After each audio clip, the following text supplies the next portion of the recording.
We're dealing with exactly the same issues as SAG over here with our negotiations, and they have our full solidarity with their claim. And they really have been boxed into a corner by the producers. Nobody goes on strike willingly or with great enthusiasm.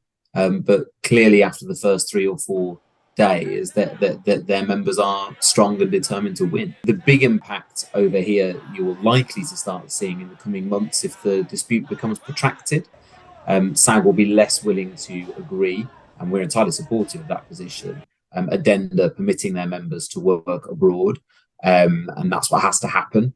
And so there'll be a slow reduction in the amount of American talent that's available for production over here.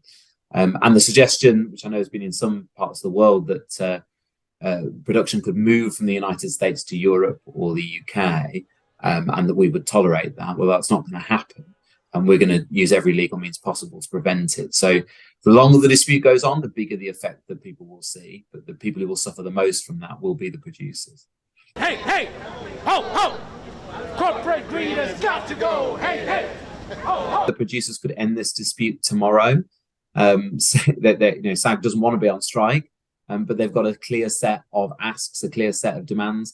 And both sides managed to move quite constructively in the early days of the negotiations. I was over there, I saw that myself. But there has to be a point where we say, well, if not now, when? And it's very clear that billionaire producers could afford to meet that claim perfectly reasonably. So it's really down to them. And yeah, I mean, I don't know whether it will go on for weeks or for months, in all honesty, but we are prepared for the long haul. And frankly, this dispute has been going on for less than 4 days now. And we've already seen its sort of devastating consequences.